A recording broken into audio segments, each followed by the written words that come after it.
Yeah, it says that we're live, so I think we're live. Hello, everybody. Hope all of you guys are doing well. So I'm kind of be multitasking like I'm usually am. I mean, I just need to make my stream public so all of you guys can see that, even if you guys are not my friends on Facebook. And I'd love if you can share it out because it'll be nice if your friends and family can know about sustainability from Marina Nart today. And how to do that is to click the share button right below of what you're seeing us on, and that is how you can do that. And then you can just post it. And if you want to enjoy the stream right now and share out later, then you can share and then start a watch party. So it'll just say that we're live. Okay, that's like a cool tip. So hello, like I'm officially back. I'm like now officially focusing on the conversation that we'll be having today. So hello, Marina, how are you doing? It's so nice to see you again after 1 year. We like literally talked 1 year ago. Nice. Hi, Fatima. I'm very good, thank you. Thanks for inviting. It's always a pleasure to connect back. Oh, it's a pleasure meeting you. And I feel like how passionate you are about sustainability. Just it brings me to my awe zone. I know, like I call it an awe zone. So let's first hear your introduction from yourself, and then I think we can start this conversation with like a boom. Yes, sounds great. Yeah, I mean, I'm originally from Italy, from a city called Modena, near Modena. It's a small town near Modena. And for those of you who don't know Modena, maybe you know Bologna. And that's in between Milano and Venice, for those who don't know either of them. So that's where I'm from. But I'm starting from there because I'm actually currently based in Sweden for about 10 years. I came here to study the science of sustainability, and ever since I'm here. And yeah, so that's how my connection to sustainability starts. But to understand why I'm so passionate about it, I guess I can share more about my background in Italy. The region I'm from is quite an industry. I mean, a region where the industry of innovation and creativity, it's based in Italy. Is where most of the products that are known abroad are actually made, and including the food industry is mainly from there. Now, I'm talking about like Ferrari or Maserati or all these kind of products that are famous abroad are from my region. There is something about my region that is quite vibrant and innovative, and I think I really got influenced by that. And also, women in my region are very, active. I have the city mayor was a woman. I feel like I was surrounded by this way of thinking that is intersecting innovation, business, but also sustainability. Because in a way, sustainability is a new thing, but when you go to a very local level in Italy, there is a culture for it, so to speak. So yeah, I think that that's somehow the beginning for me. And yeah, then I went to Germany as part of my university studies for about a year. And when I was there, I realized that in front of the faculty there was a store called a bio shop. And I was like, what is a bio shop? And everything in there looked like had a very different packaging without the splashy colors. Everything looked a bit natural, compared to what you see in normal stores. And I just got interested. And for Germany at the time, it was quite normal, to go to the bio store where you find all the biological products only, you know um, organic and biological and fair trade. So, that caught my attention. And then I realized that the university there had courses that we didn't have in my university in Bologna. And so I got interested in environmental governance, for example, just getting into some conferences and realizing, okay, I always remember this day when I was at this conference where they were talking about a project called Desert Tech, which was about putting solar panels all over the desert in the Saharan desert to power, I guess, Europe and the Middle East. And I was like, what? Why do we need that, right? I mean, it was not a thing at the time. So while I was in Germany for the first time in, I think, 20 years or more, the Green Party got elected in a region that used to be very conservative politically. So that was a huge change in the culture. And I thought, I was there, I was observing, but I didn't really connect the dots and I didn't really understand what was going on, right? So yeah, then I got an internship on this at the Institute of Ecological Economy Research. And then I started doing research on renewable energies and so on. And that's how I kind of got to Sweden, because the head of research there suggested me this one program in Sweden that at the time was unique. It was the only one in the world, which is about the science behind sustainability. So how do we frame problems?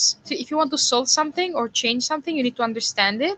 But how you look at it changes completely how you solve it, right? So we need to rethink, how do we approach challenges? How do we approach them in their complexity? And how do we find new solutions to complex problems, so to speak? That's what the science of sustainability is about. And ever since, what I've done is try to take the knowledge from the university out to startups, to companies, to municipalities and communities. So I always try to take it outside of the university. Otherwise, it made no sense to try to change things if we only write papers about it. So that was part of my background in Italy came influenced my path, with the need of working with innovation and business and products and designing new solutions. Really, that's a Yeah, big overview. yeah, that is. Now tell me, like starting from like the start. So you were born in Italy, and how were your younger years? What did you do? And did you have any siblings? Yes, yes, I was. Yeah, I have an older sister. She's 2 years older than me. So when you're a kid, is a big difference. But now is like it feels like we're the same age almost. And yeah, so I was the youngest in the family, and so this like this town where I'm from is a tiny, tiny village of 3,000 people in the municipality of Modena. So it's very interesting because it's a very tiny place, but it has a train stop, which is important because it connects two big cities, right? So we are outside of the city, but we're very connected to big cities like Verona and Bologna. And so it's an interesting place. It's very active. There is a lot of youth engagement. There is the whole community comes together and does activities, and it historically has a lot of history. During uh, the the Second World War, there was a lot happening. In terms of partisan movements, the liberation movement was big in my town, and many people were volunteering to help save lives. Of Jewish people. So it's a very active community, passionate community in this region where everybody's somehow having big dreams and wanting to chase them and try to create the things like from the food industry to the heavy industry. There is a lot going on. I feel it's yeah, a very interesting region. Right. As a child, I was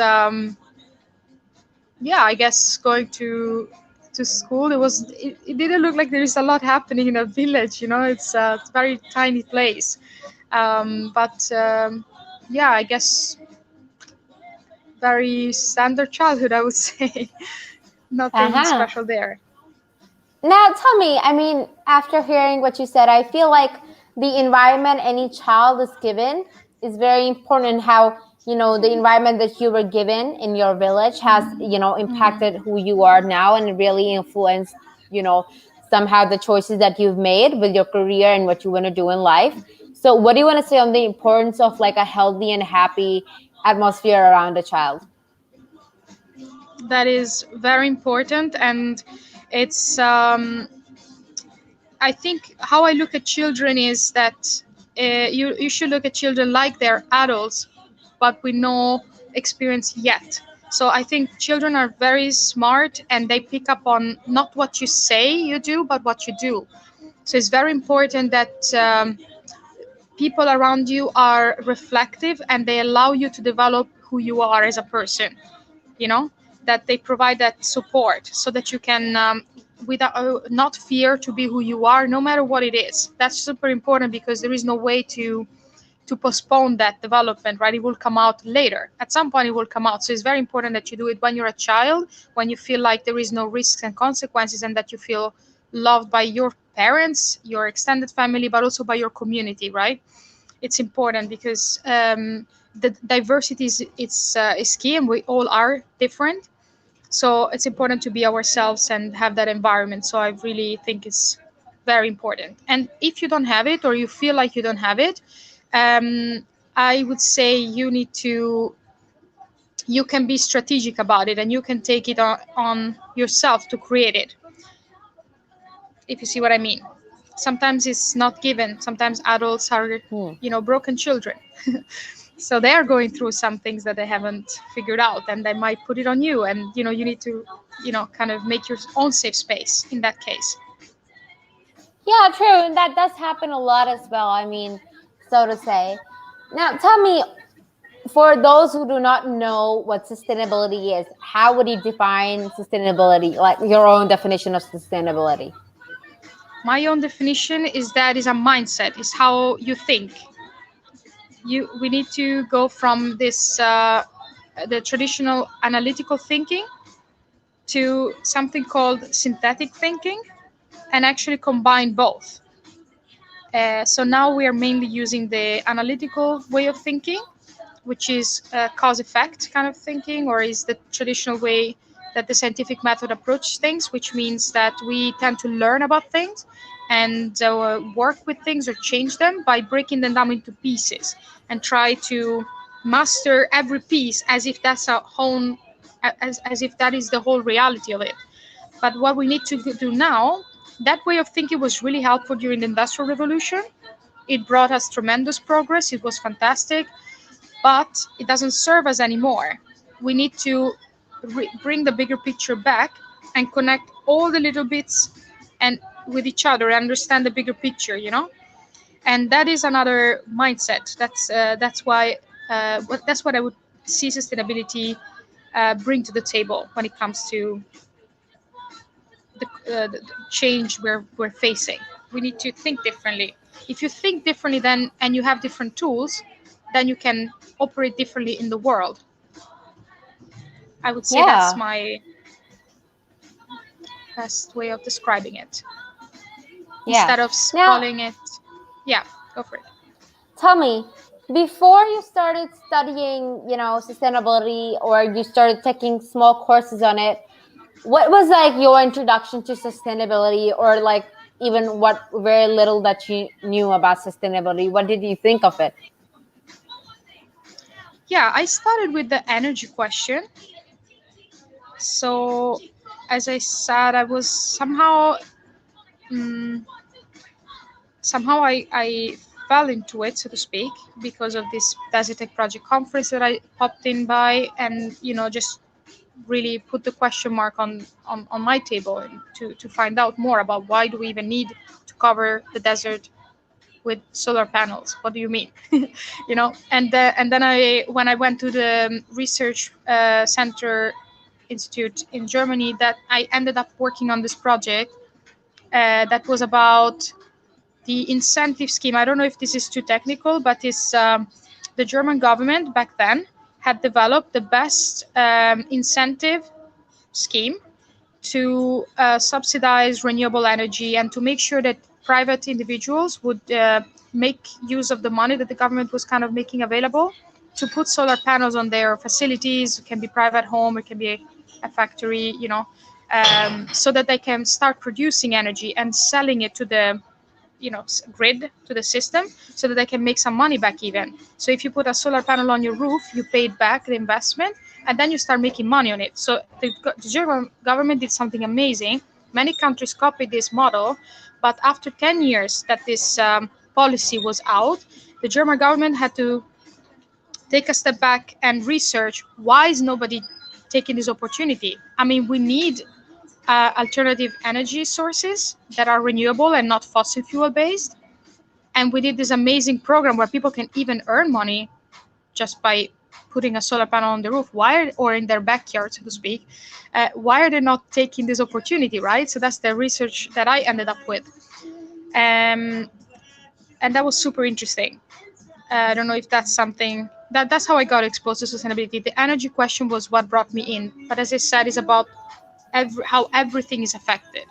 So what we eat, the materials we use, how we produce things, how much we pay workers, you know, equality, everything is part of sustainability because it's about a system change, you know. You cannot change the bits and pieces and think we're just making how things are today better and cleaner. That's not gonna work. We've tried that for 30 years. It's not the way to go.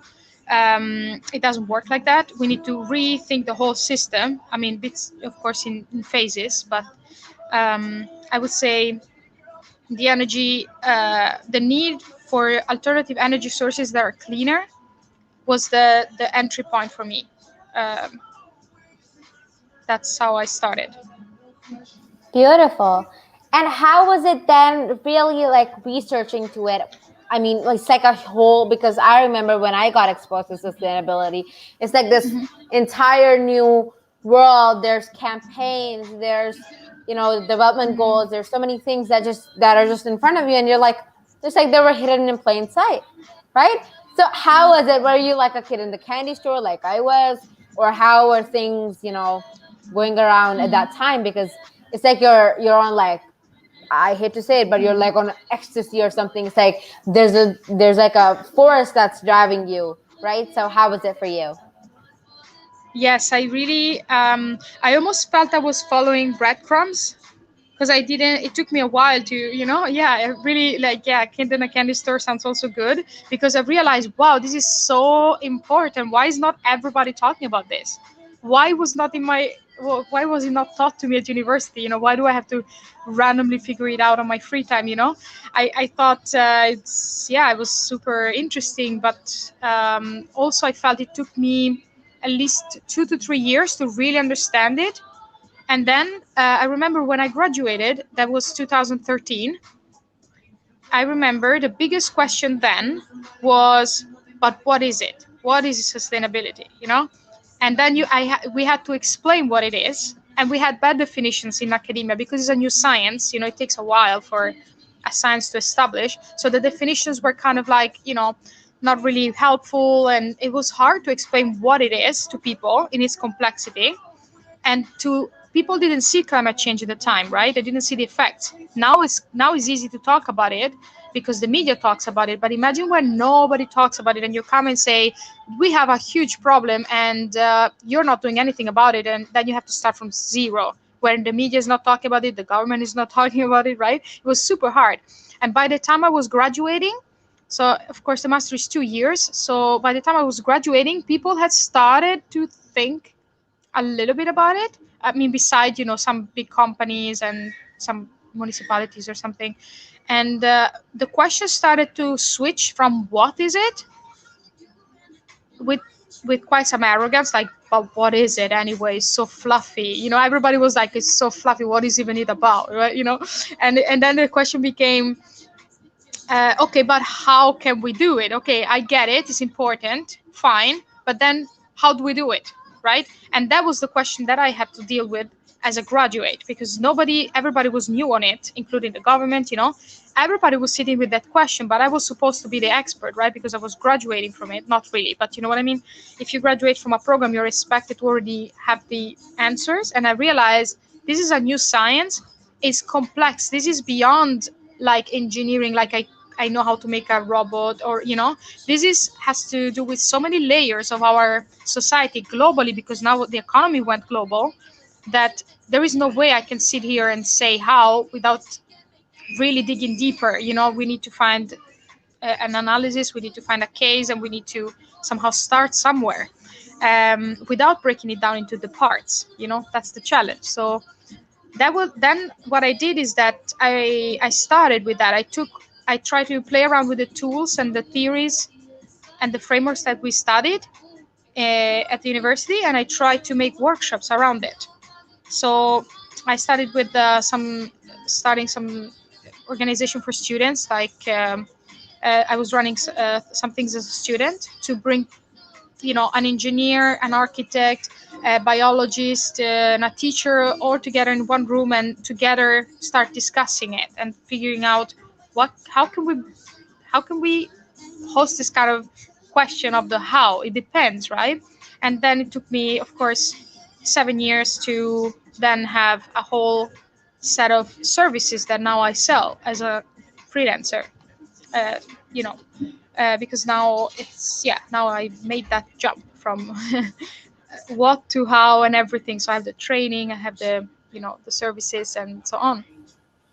Beautiful. Yeah. Now, tell me, I mean, to what I understood, I feel like people, I hate to generalize, but all people, you know, they're afraid of change in life, and it's like change that they're afraid of. So it's like, and then, you'll have to do so many things, and we'll have to change a mindset, and that'll be what will be, changing so many things, the decisions that we make, the choices that we make, and, you know, love it or not, but we're going to be living a very conscious, lifestyle.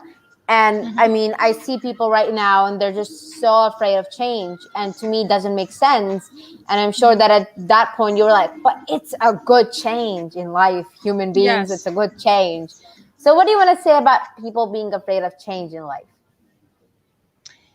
Yeah, I totally empathize with that. I understand it. There is a phase that everybody goes through when you work with sustainability or you're exposed to it in society, and that is denial, the first phase. That's completely how our brain works. So the first phase is denial, and then you will try to maybe be defensive, and then eventually you will reject the whole thing and feel quite depressed when you start taking it in, right? And then eventually, it takes time, but eventually you will realize that is good, as you did, as you just said. And then eventually you will be contributing before you even know that you shifted. So I met many people that thought being vegan is a crazy hippie thing to do, and eventually they are the main they think vegan is the way to go, not maybe fully for some people, but they understand there are many alternative products. It's healthier because of how the meat is produced anyway.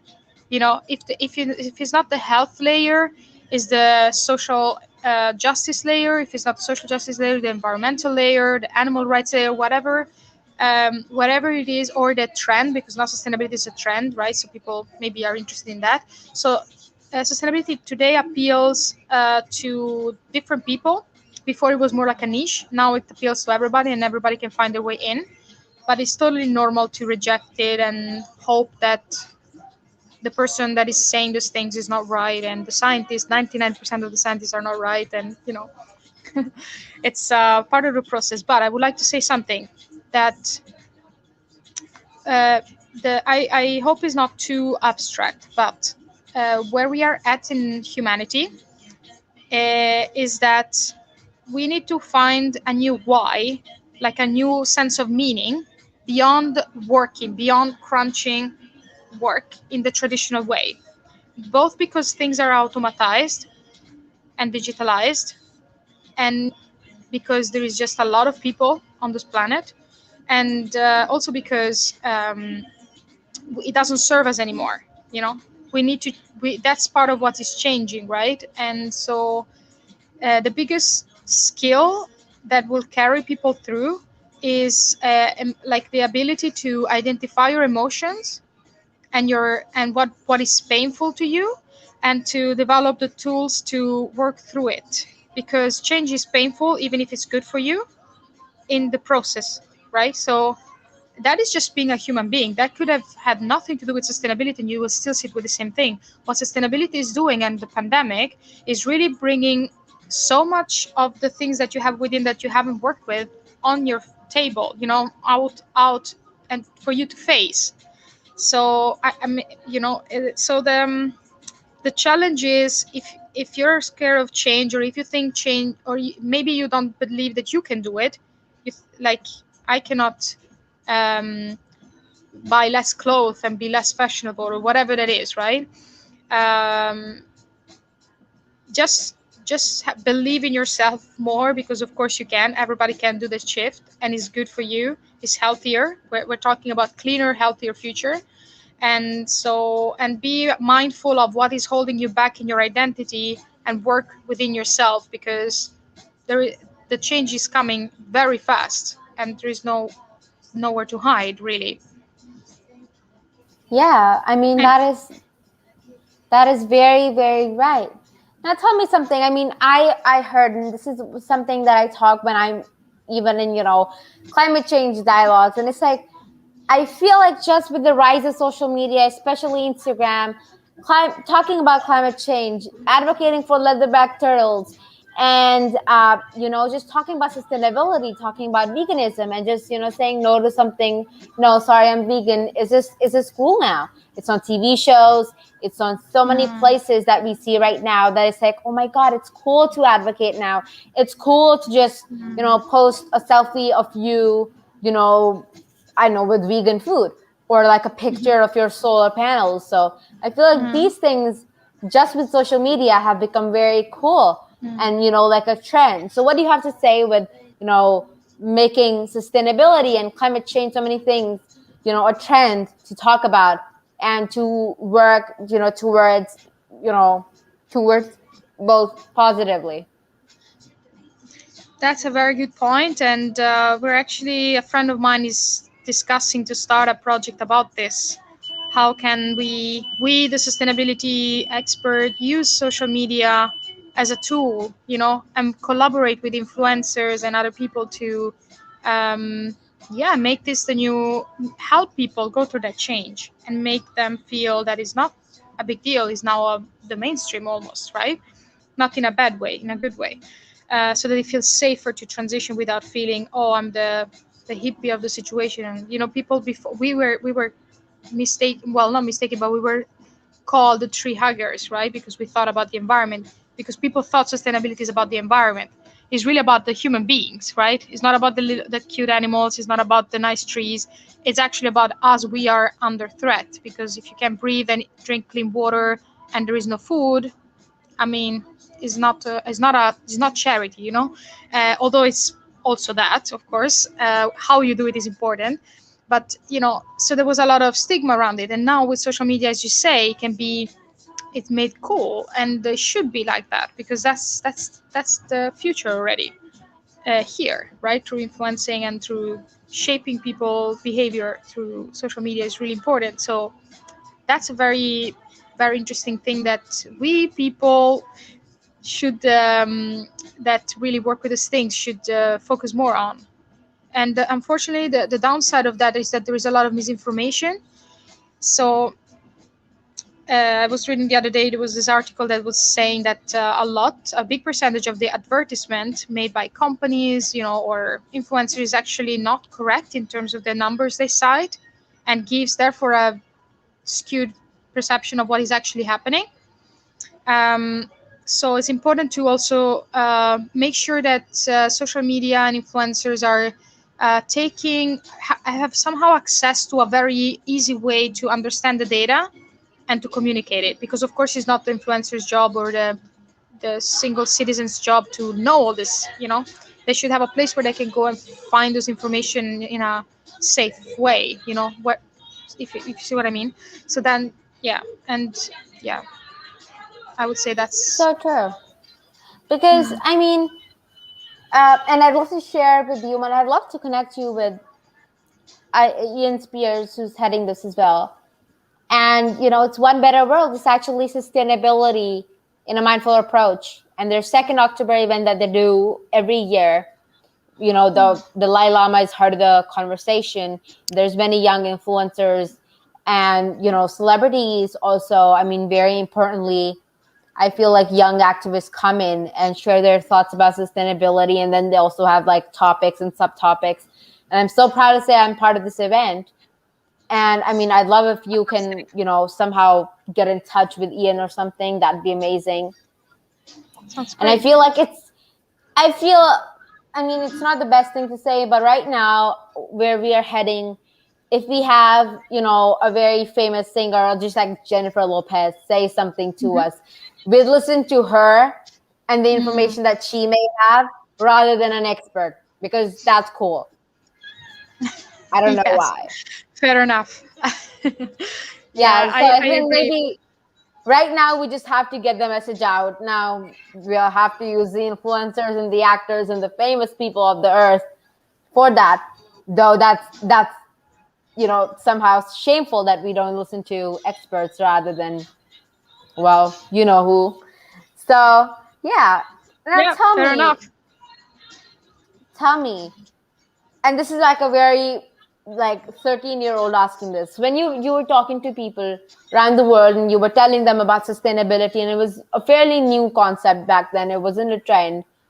I'm saying back then as if it was like decades back or something, right? At that time, Yes. what was the most absurd thing that you heard from people? Like the most weirdest reactions to what you were saying?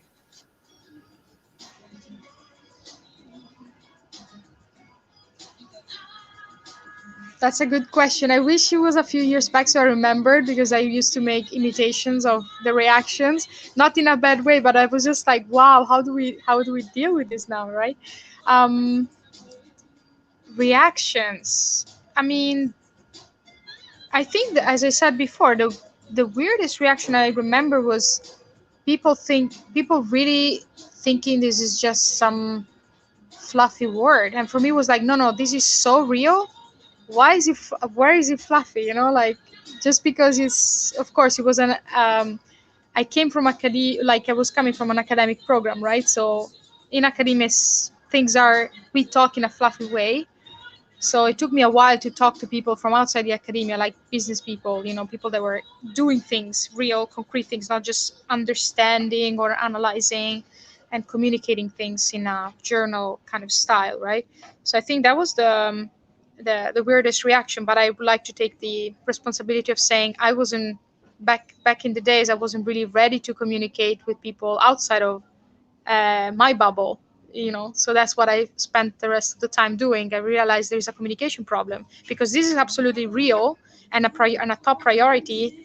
And now, how do we make you understand this is the challenge, and then how do we help you is the next challenge, and so on. So yeah, I wish it was a few years back so I would remember some more concrete examples. But a lot of rejection, and thinking, okay, she cares about the trees and the plants and the animals, and what do we do with this? I was like, what are you talking about? you know Yeah. And now, it was it it's, was I tough. feel like a lot of times the same people that like read, oh my God, is this a vegan mascara? I mean, I do that and I've done that. Hmm. But Yeah. I feel like now people want to check their makeup. People want to check everything. And I feel like just with the, increasing number of sustainable lifestyle, brands, Mm. sustainable cosmetics, sustainable packaging, sustainable everything. And I'm pretty sure there's going to be sustainable, world soon. And that is what I'm, hoping for as well. So I feel like Hmm. just that is amazing. We've got sustainable investors, sustainable investments, courses. So I feel like it has changed, and I feel like you and I can bet on this one. You have made a huge contribution, because at that time there may be somebody that would have listened, and there were people that I feel like we are now. So thank you so much, Marina. It was a pleasure being here with you. Please stay back after I end the broadcast, because I've got some things to talk about to you. Thank you so much, everybody, for commenting. And thank you so much, everybody, for watching. Even now, we're live. So you can share out and start a watch party after we're live. So you can always have your friends and family know as to what sustainability is. And you can know too. You can contact me on my Facebook and my LinkedIn. It's the same name, Raheen Fatma. And please let me know about where you are comfortable being contacted. Thank you so much for having me, and thank you everybody for watching. Thank you so much. I was just asking if anybody would want to contact you, where can they contact you? Like, where would you be comfortable being contacted? Yeah, the best way is on LinkedIn. Feel free to connect on LinkedIn. My name is Marina Nart. I guess I will be we're on LinkedIn right now, right? Broadcasted as well. So yeah, feel free to contact me on LinkedIn. Just follow or send a friend request, and send a message if you want to talk more, if you have questions, and so on. So I'm happy to connect.